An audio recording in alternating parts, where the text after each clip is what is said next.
what's going on, you guys? Nick here with Nick Strength and Power. I've got a couple of interesting stories for you guys today, especially classic physique stories.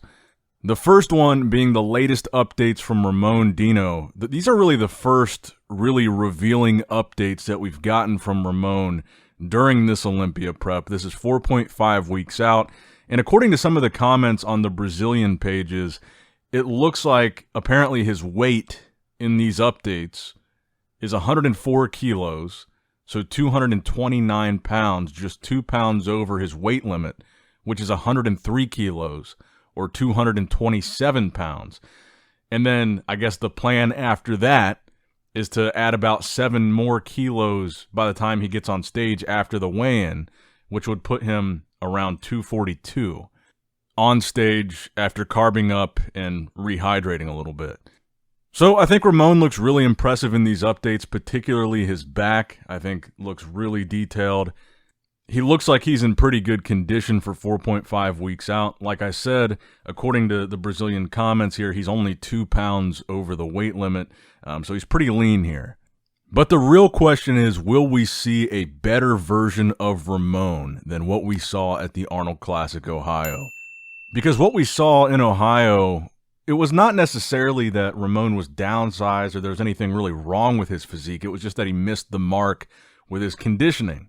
So there's not really any massive changes that we're looking to see from Ramon's physique in terms of bringing up a certain body part or something. I would say, maybe his posing still needs some work. I think that was a big point of criticism for him at the Arnold, was that his posing just wasn't very polished, so that's something he could work on. But as far as his actual physique, he can't really be much bigger. He's already really pushing that weight limit. There's not really a whole lot of room for him to add size anywhere, so it's mainly just a conditioning thing that he would be looking to improve from the Arnold. So without the ability to really make massive changes to his physique other than conditioning, will we see a different outcome at the Olympia than what we saw in Ohio?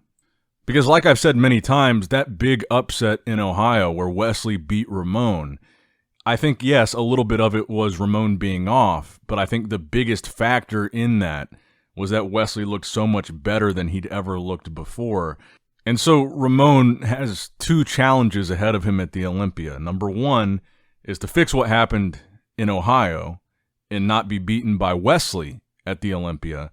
But number 2, with Ramon having been in that runner-up spot at the Olympia multiple times now, can he not only overcome Wesley, but can he do enough to win and overcome Chris Bumstead? That's the real question. So those are the 2 hurdles. And it's interesting because I even saw one of the Brazilian pages, and you guys know Brazil, they're crazy about Ramon. They love Ramon. He's their guy. I saw one of the Brazilian bodybuilding pages throw up a comparison picture of Wesley and Ramon in the back double bicep. And granted, different lighting. Wesley's leaning back a little bit more, hitting it at a kind of different angle. But I think even the Brazilian fans in that comment section were saying Wesley looks pretty damn impressive compared to Ramon in the back poses. And I think so too. But granted, in none of these updates from Ramon or Wesley can we see their legs. And I think the legs are probably Wesley's weakest point. And Ramon has pretty good legs. So that is one factor we can't overlook because we're not seeing either one of these guys' legs in these updates, and I think that's something that Ramon has the advantage over Wesley on. But I guess that's my question for you guys is, after seeing this first really revealing update of Ramon, do you guys think that Ramon will be able to beat Wesley, 1, at the Olympia, or 2, beat Chris Bumstead based on what you can see in this update, since this is the first really revealing one from this prep? Do you see anything here that makes you think we're going to have a different situation than what we had in Ohio? Because Wesley's kind of polarizing. It seems like there's a lot of people that don't like Wesley's physique, and they think Ramon is still going to be that guy at the Olympia. And then there's also another camp of people that really think that Wesley's going to be the next guy that's kind of in that runner-up position. And that's kind of the interesting thing about bodybuilding, is just the crazy subjectiveness and how many different opinions there really are, because there's really 2 very different camps on this thing. Like, who is the guy behind Chris? A lot of people think it's Wesley, a lot of people don't, and a lot of people still think it's Ramon, and some people even think it's Urs, or even some saying Breon. But let me know what you guys think in the comments down below. Now, Also in classic physique news, we did get a couple of physique updates from Chris Bumstead at 4.5 weeks out. Two most muscular poses, just Chris showing off the insane size. And this is what I really keep saying about Chris, is that he has this advantage over these guys, that he is taller, so his weight cap is higher, and he's got more muscle as a result of that. He's just a bigger guy in classic physique. And I have the same opinion of these updates as I had like a week and a half ago when we saw those other updates of Chris's physique. It looks like an open bodybuilder. I mean, Chris is a big dude for classic, and I think that's the advantage that he has. He's just more muscular than a lot of these guys. But again, classic physique is also about shape and symmetry and presentation and lines and just having that much more aesthetic look than open bodybuilding. So Chris has this size advantage, but he's also got all those other things that make him classic. He's very hard to beat.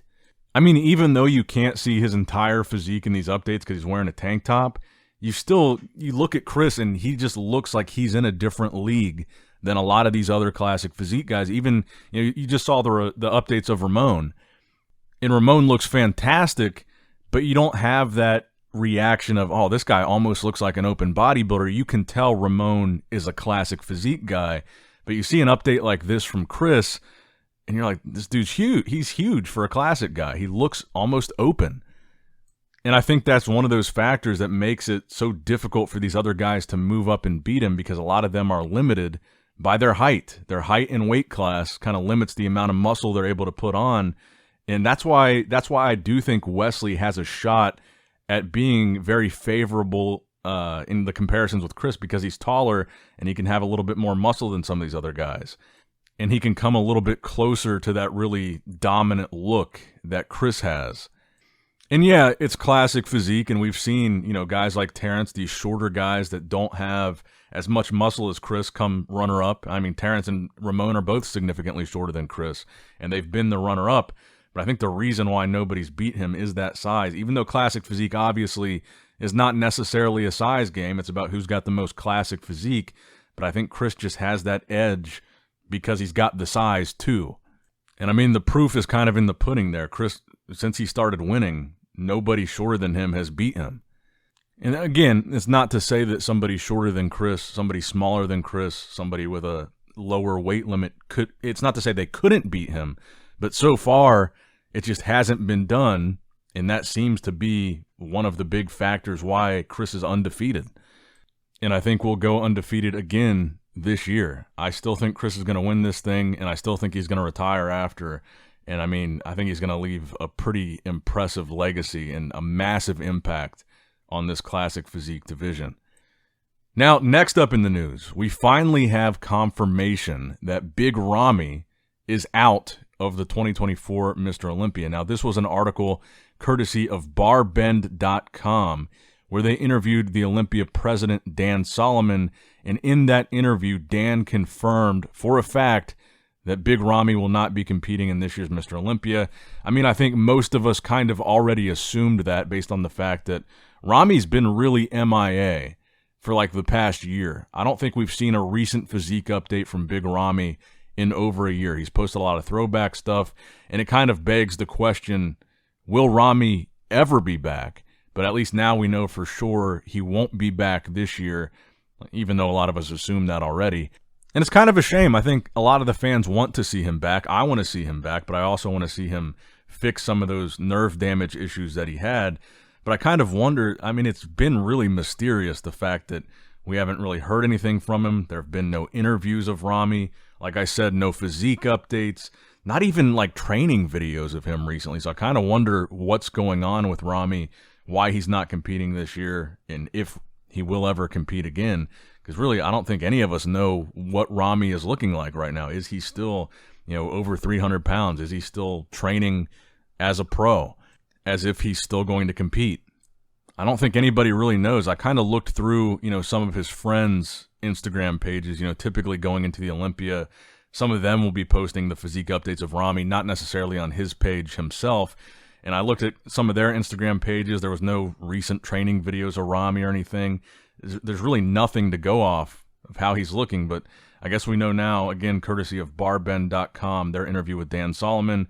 It's confirmed Ramy is out of the Olympia this year. So I think we'll wrap up the video there. Those are some pretty big stories to digest there. And I think tomorrow we'll do a preview video for the UK show and go through some of the physique updates from the guys that are doing that show. But these are some pretty big stories for this video, so we'll end it there. Thank you guys for watching. Make sure you like the video, subscribe to the channel, click that bell notification icon, all that good stuff. And as always, I love you guys, appreciate you guys. Nick Strength and Power, signing out.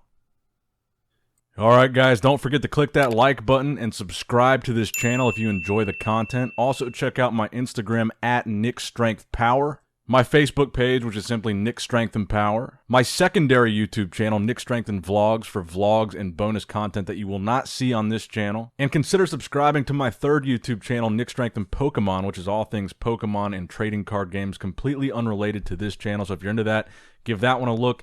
And all links to merchandise and social media will be in the description box below. If you guys want a Nick Strength and Power t-shirt, that will be in the Shopify link below. Have a great day.